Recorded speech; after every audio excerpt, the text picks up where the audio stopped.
Breaking news Pakistan తీరుపై Islamic దేశాలు ఆగ్రహం వ్యక్తం చేస్తున్నాయి. అయితే పాకిస్తాన్ వక్రబుద్ధి ఎలాంటిదనేది మనం ముందు నుంచి చూస్తూనే వచ్చాము. అయితే మరోసారి పాకిస్తాన్ అయితే తన వక్రబుద్ధిని మరోసారి బయటపెట్టిందని చెప్పుకోవాలి. అటు ఇరాన్కు మద్దతు ఇస్తామంటూ కూడా ఇప్పటి వరకు చెప్పుకొచ్చిన పాకిస్తాన్ అయితే ఇప్పుడు ఒక్కసారిగా ప్లేటు ఫిరాయించిందని చెప్పాలి. ఒక్కసారిగా తను ఇచ్చిన మాటను కట్టుబడి లేకుండా అటు ట్రంప్ కాళ్ళు పట్టుకున్నంత పని చేసింది పాకిస్తాన్. అయితే దీంతో ఇప్పుడు ఇరాన్కు వెన్నుపోటు పొడిచింది అనే అభిప్రాయాలు వ్యక్తమవుతున్నాయి. సో దీంతో కూడా ఇప్పుడు ఇస్లామిక్ దేశాలు అయితే పాకిస్తాన్ పై తీవ్రంగా ఆగ్రహం వ్యక్తం చేస్తున్నాయి. అయితే ఇజ్రాయిల్ ఇరాన్ మధ్య యుద్ధం జరుగుతున్నప్పటి నుంచి కూడా పాకిస్తాన్ ముందు నుంచి ఇరాన్కి సపోర్ట్ గా ఉంటుంది అనుకుంటూనే వచ్చారు.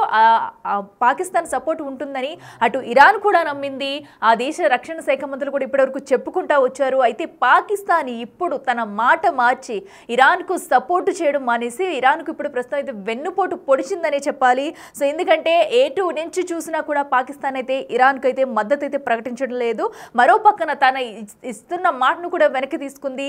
సో యుద్ధం స్టార్ట్ అయినప్పటి నుంచి కూడా మనం చూసుకున్నట్టయితే ఏ అయితే పాకిస్తాన్లో అణుబాంబులు ఉన్నాయో ఒకవేళ యుద్ధం మరింత తీవ్రతరం అయితే కనుక అటు ఇరాన్కి సపోర్ట్గా పాకిస్తాన్ ఉంటుంది. ఇజ్రాయెల్పై అణుబాంబులతో దాడి చేస్తుంది అనుకుంటూ వచ్చారు. ఇరాన్ కూడా దాన్ని నమ్ముతూ వచ్చింది ఇప్పటి వరకు. బట్ ఇప్పుడు సిచ్యువేషన్ అలా లేదు. పాకిస్తాన్ వెళ్ళి ఏకంగా ట్రంప్ దగ్గర అటు ట్రంప్ దగ్గర కాళ్ళు పట్టుకునేంత పని చేస్తున్నారు. ఎందుకంటే ఇప్పటికే ట్రంప్తో కొన్ని ఒప్పందాలు కుదుర్చుకుని అటు ట్రంప్తో చేతులు కలిపే సాహసం అయితే చేస్తున్నారు. అయితే ఇప్పుడు మనం చూసాము అటు ఇజ్రాయెల్కి సపోర్ట్ ఇస్తూ ట్రంప్ కూడా అటు ఇజ్రాయెల్తో కలిసి ఇప్పటికే ఇరాన్ పై దాడులు చేశారు. అయితే మరో పక్కన ఇప్పుడు పాక్ కూడా తను ప్లేటు ఫిరాయించడంతో పాకిస్తాన్ ఇరాన్ కు వెన్నుపోటు పొడిచిందనే చెప్పాలి. దీంతో ఇస్లామిక్ దేశాలైతే పాకిస్తాన్ పై తీవ్ర ఆగ్రహం వ్యక్తం చేస్తున్నాయి. సో మరో పక్కన చూసుకున్నట్టయితే పాకిస్తాన్ తమకు సాయం చేస్తుందని ఇన్నాళ్ళు ప్రకటించుకుంటూ వచ్చింది ఇరాన్. సో అదే నేపథ్యంలో ఉంది. ఒకవేళ ఇజ్రాయెల్ దాడులు చేసినా కూడా పాకిస్తాన్ అణుబాంబులు విసురుతుంది అంటూ కూడా ఇప్పటి వరకు ఇరాన్ అయితే ఒక నమ్మకంతో ఉంది. కానీ ట్రంప్కు మద్దతుగా పాకిస్తాన్ నిలబడటంపై కూడా అటు ఇస్లామిక్ దేశాలైతే ఆగ్రహం వ్యక్తం చేస్తున్నాయి. పైగా ట్రంప్కి నోబెల్ శాంతి బహుమతి ఇవ్వాలంటూ ఏకంగా ఇటు పాకిస్తాన్ అయితే వినిపించింది. దీంతో ఆ దేశంలోనే ఇటు పాకిస్తాన్ రక్షణ శాఖ మంత్రి చెప్పడంతో ఆ పాకిస్తాన్ దేశస్తులే పాకిస్తాన్ని తిట్టుపోస్తున్నారు. ఎందుకంటే ఇటు ఇప్పటికే చూసారు, ఇటు ట్రంప్ చేసిన కొన్ని వ్యాఖ్యలు చూసారు.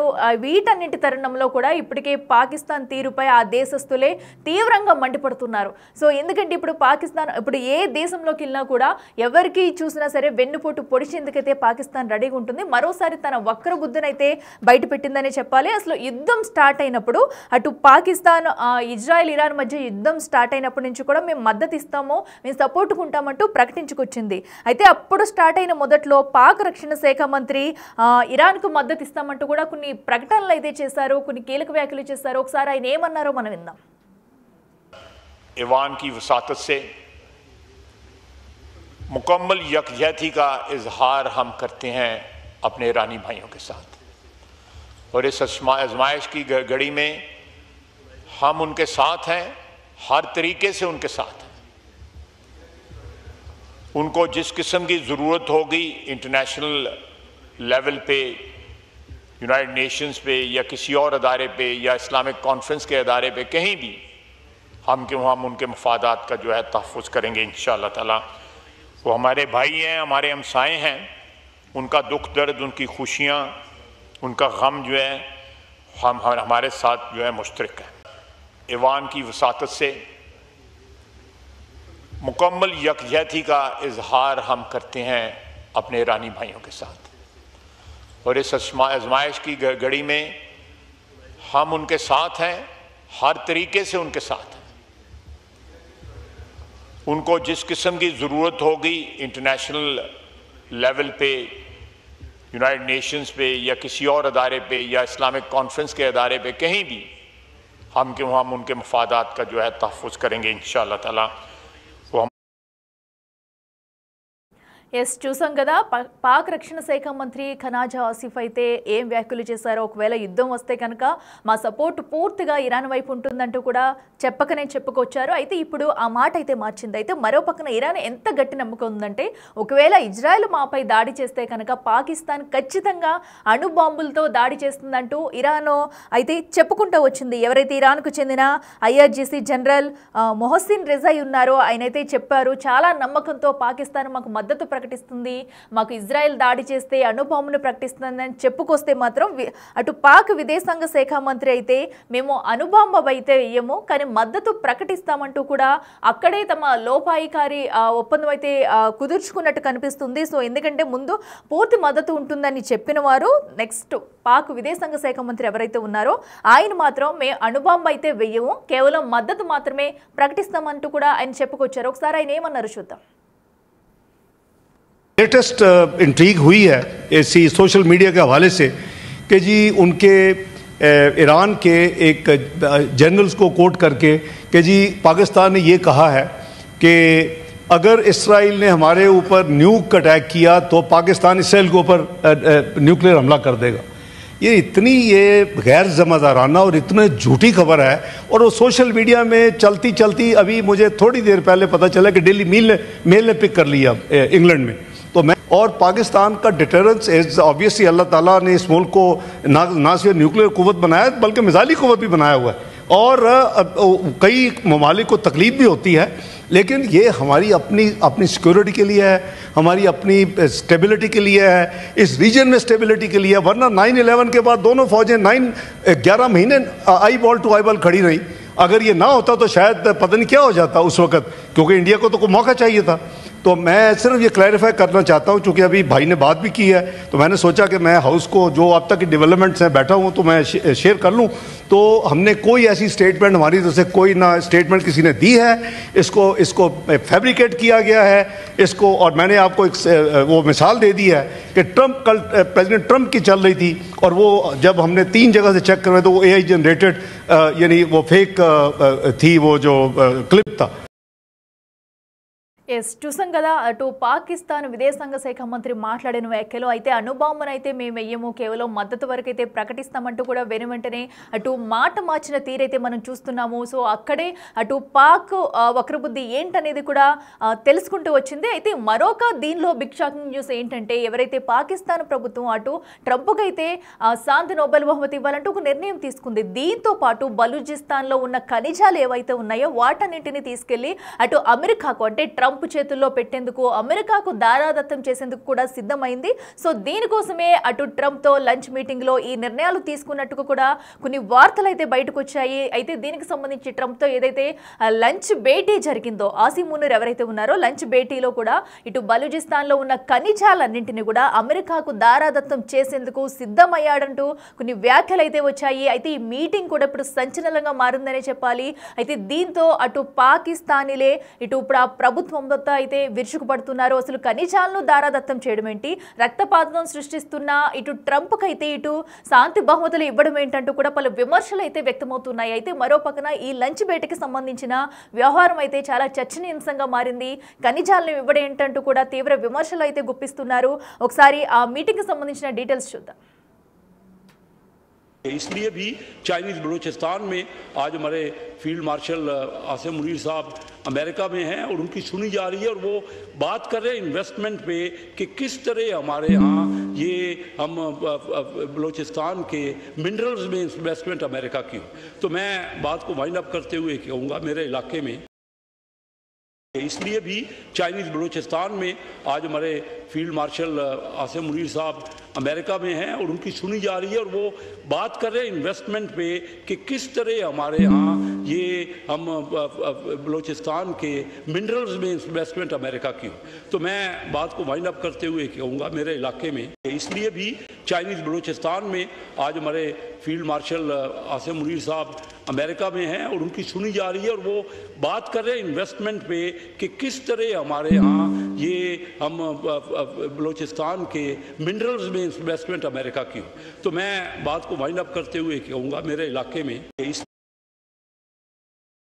ఎస్, చూసాం కదా, పాకిస్తాన్ వక్రబుద్ధి మొత్తం కూడా అందితే జుట్టు అందకపోతే కాళ్ళు అన్న చందంగా కూడా ప్రస్తుతం అయితే పాకిస్తాన్ వ్యవహరిస్తున్న తీరు, ఇటు భారత్పై దాడుల నేపథ్యంలో కూడా పాకిస్తాన్ తీరునైతే చూసాము. అప్పుడు అమెరికా ఏదో కొంచెం సపోర్ట్ చేయడంతో కూడా వెళ్ళి అమెరికా కాళ్లే పట్టుకుంటుంది పాకిస్తాన్. అయితే ఇప్పుడు ఇరాన్కి అటు మద్దతు ఇవ్వకపోవడంతో ఇస్లామిక్ దేశాలు మొత్తం పాకిస్తాన్పై ఆగ్రహం వ్యక్తం చేస్తున్నాయి. ఇదే అంశానికి సంబంధించి మరింత సమాచారం అందించేందుకు మా ప్రతినిధి సయ్యద్ ఉన్నారు. ఎస్ సయ్యద్, చెప్పండి. మనం చూస్తున్నాము పాక్ మరోసారి తన వక్రబుద్ధిని బయటపెట్టింది. అటు ఇరాన్కు వెన్నుపోటు పొడిచిందంటూ కూడా ఇస్లామిక్ దేశాలైతే దుమ్మెత్తు పోస్తున్నాయి. ఇటు అసలు పాకిస్తాన్ తీరుని ఎలా చూడాలంటారు? ఇజ్రాయెల్ ఇంకా ఇరాన్ మధ్య కాన్ఫ్లిక్ట్ జరుగుతుందో అది రోజుకు ఒక కొత్త మలుపు, కొత్త టర్న్ తీసుకుంటుంది. అయితే 1 వీక్ బ్యాక్ కూడా ఖచ్చితంగా పాకిస్తాన్ ఇరాన్ కి మద్దతు ఇస్తుంది అనేది కూడా చాలా మంది అంటే ఇంటర్నేషనల్ మీడియాలో కూడా ఇవే కథనాలు వచ్చాయి. కానీ ఆ లాస్ట్ 3 days నుంచి కూడా చూస్తుంటే ఇవి కంప్లీట్ గా ఈ కాన్ఫ్లిక్ట్ అనేది కూడా కంప్లీట్ గా డిఫరెంట్ రూట్ తీసుకుంటుంది. ఎందుకంటే ఆ ట్రంప్ ఫస్ట్ ఏమో 2 రోజుల్లో ఇరాన్ కి ఖచ్చితంగా గట్టిగా బుద్ధి చెప్తామని చెప్పారు. ఆ తర్వాత వైట్ హౌస్ నుంచి అధికారిక ప్రకటన కూడా వచ్చింది. 2 weeks వరకు ఎలాంటి పరిణామాలు ఉండవు, జస్ట్ చర్చలకు మాత్రమే మేము ముందుకు వెళ్తున్నాము, చర్చలతోనే కంప్లీట్ గా విజయం సాధిస్తామంటూ కూడా వైట్ హౌస్ నుంచి ఒక అధికారిక ప్రకటన వచ్చింది. బట్ అది నిన్న వచ్చింది అండ్ ఇవాళ చూస్తే కంప్లీట్ గా ఇరాన్ పైన అమెరికా దాడి చేసింది. అయితే ఇక్కడ ఇరాన్ అమెరికా మధ్య జరుగుతున్న కాన్ఫ్లిక్ట్ లో ఇప్పుడు పాకిస్తాన్ పేరు కూడా చాలా పెద్ద మొత్తంలో వినిపిస్తుంది. ఎందుకంటే రీసెంట్ గా ఆసిమ్ మునీర్, పాకిస్తానీ ఆర్మీ చీఫ్ ఆసిమ్ మునీర్ అమెరికాకి వెళ్ళడం, అక్కడ వైట్ హౌస్ లో ట్రంప్ తో కలిసి లంచ్ తినడం, ఆ తర్వాత అతను మళ్ళీ రిటర్న్ బ్యాక్ వచ్చిన తర్వాత నోబెల్ పీస్ అవార్డ్ కి ట్రంప్ పేరుని ప్రస్తావించడం, ఖచ్చితంగా ట్రంప్ కి ఒక నోబెల్ పీస్ అవార్డు అనేది ఇవ్వడానికి మేము ఆయన పేరుని రికమెండ్ చేస్తున్నామని చెప్పి పాకిస్తాన్ చెప్పడం. ఆ తర్వాత పాకిస్తాన్ లో ఏవైతే మెయిన్లీ ఇక్కడ ఏదైతే బలూచిస్తాన్ లో దొరికే రా మెటీరియల్స్ కావచ్చు, అక్కడ దొరికే ఖనిజాలు కావచ్చు, అవన్నీ కూడా అమెరికాకు ఎక్స్పోర్ట్ చేస్తామని చెప్పడం. సో ఇవన్నీ చూస్తుంటే కంప్లీట్ గా పాకిస్తాన్ అమెరికాకి బానిస అయిపోయింది అండ్ ఇరాన్ కి చాలా పెద్ద మొత్తంలో కూడా వెన్నుపోటు పొడిచింది అనేది కూడా ఇప్పుడు ప్రజెంట్ గా సర్వత్రా చర్చ నడుస్తుంది. అండ్ ఆల్సో ముస్లిం లీగ్ దేశాలు కూడా పాకిస్తాన్ ని తీవ్రంగా విమర్శిస్తున్నాయి. అండ్ ఆల్సో అక్కడ నుండి కొంతమంది ఇస్లామిక్ పెద్దలు కూడా, పాకిస్తాన్ లో ఉండే ఇస్లామిక్ పెద్దలు కూడా పాకిస్తాన్ ప్రభుత్వం తీసుకున్న ఈ నిర్ణయం పట్ల కూడా అసంతృప్తిని వ్యక్తం చేస్తున్నారు.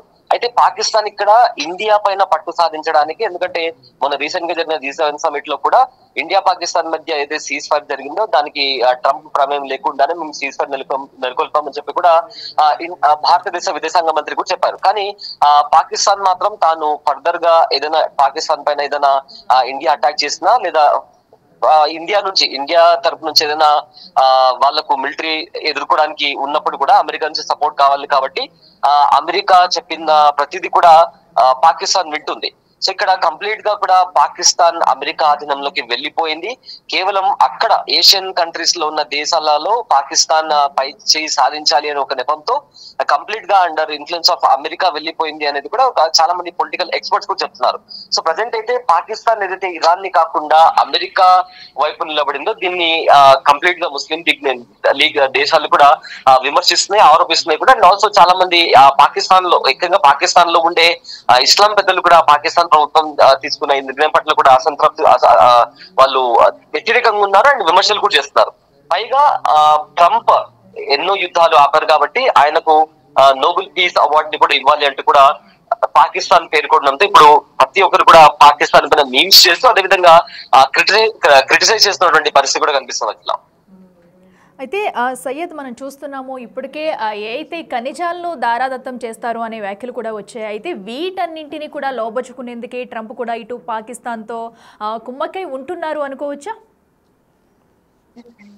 ఇప్పటికే బలూచిస్తాన్ కూడా ఫస్ట్ నుంచి అదే చెప్తుంది. బలూచిస్తాన్ లో దొరికే ఖనిజాలు కావచ్చు లేదా ఇతర రా మెటీరియల్స్ కావచ్చు, వాటన్నిటిని బలూచిస్తాన్ డెవలప్మెంట్ కి కాకుండా ఇతర ప్రాంతాల్లో తీసుకెళ్లి అక్కడ డెవలప్ చేయడం, బలూచిస్తాన్ లో ఉన్న ప్రజలపైన వివక్ష చూపించడం, వాళ్ళపైన దాడి చేయడం, అసలు వాళ్ళు ఆ దేశ ప్రజలు కానట్టుగానే పాకిస్తాన్ ప్రభుత్వం కానీ ఆర్మీ కానీ బిహేవ్ చేయడం, దాని కారణంగానే వాళ్ళు మాకు బలూచిస్తాన్ అనేది ఒక సపరేట్ దేశం కావాలి అంటూ కూడా వాళ్ళు పాకిస్తాన్ పైన పోరాటం చేస్తూ వస్తున్నారు. అదేవిధంగా పాకిస్తాన్ ఆర్మీ పైన కూడా వాళ్ళు దాడులు చేస్తూ వస్తున్నారు. సో ప్రజెంట్ ఇప్పుడు బలూచిస్తాన్ లిబరేషన్ ఆర్మీ చేసిన దాడులకు పాకిస్తాన్ ఆర్మీ కూడా ఎదుర్కోలేకపోతుంది. ఖచ్చితంగా పాకిస్తాన్ ఆర్మీకి ఒక స్ట్రాంగ్ సపోర్ట్ కావాలి. దానికోసమే అటు చైనాతో కాకుండా అమెరికాతో చేతులు కలిపి కంప్లీట్ గా బలోచిస్తాన్ లో ఏదైతే వాళ్ళు అక్కడ కాన్ఫ్లిక్ట్ నెలకొందో దాన్ని క్లియర్ చేయడం కోసం అమెరికా సపోర్ట్ తీసుకొని, అండ్ ఆల్సో అమెరికాకి రిటర్న్ గిఫ్ట్ గా ఏవైతే రా మెటీరియల్స్ కావచ్చు, ఇతర ఖనిజాలు ఉన్నాయో అవి కూడా అమెరికాకి ఇస్తాము అనేలాగా కూడా కొన్ని వార్తలు బయటకు వస్తున్నాయి. కానీ ఇది ఎంతవరకు జరుగుతుంది, ఎందుకంటే ఆఫ్ఘనిస్తాన్ తో ఇప్పటికే గొడవలు నడుస్తున్నాయి కాబట్టి. సో ఒకవేళ అలాంటిది ఒకటి జరిగితే పాకిస్తాన్ లో ఇప్పటికే చాలా వరకు కూడా అంతర్గత యుద్ధం నడుస్తుంది. ఒకవేళ నిజంగానే పాకిస్తాన్ ప్రభుత్వం అలాంటిది చేస్తే కంప్లీట్ గా అంతర్గత యుద్ధం జరిగి ఇప్పుడు ప్రజెంట్ నెలకొన్న ప్రభుత్వం కూడా కంప్లీట్ గా కొలాప్స్ అయ్యే ప్రమాదం కూడా ఉంది. కానీ కంప్లీట్ గా కూడా అమెరికా ఆధీనంలోకి పాకిస్తాన్ ప్రభుత్వం అంటే వాళ్ళ చెప్పు చేతుల్లోకి వెళ్లిపోయిందని కూడా ఇప్పటికే చాలా మంది ఎక్స్పర్ట్ కూడా చెప్తున్నారు. ఒకవేళ నిజంగా ఫర్దర్ గా అక్కడ బలూచిస్తాన్ లో ఏవైతే ఖనిజాలు కానీ రా మెటీరియల్స్ కానీ దొరుకుతున్నాయో అవన్నీ కూడా అమెరికాకి ట్రాన్స్ఫర్ చేస్తే, అమెరికాకి ఎక్స్పోర్ట్ చేస్తే డెఫినెట్ గా పాకిస్తాన్ లో అంతర్గత యుద్ధం నెలకొని పాకిస్తాన్ తీవ్ర ఇబ్బందులకు గురవలసిన పరిస్థితి నెలకొంటుంది. అట్లా yes right Syed, thank you.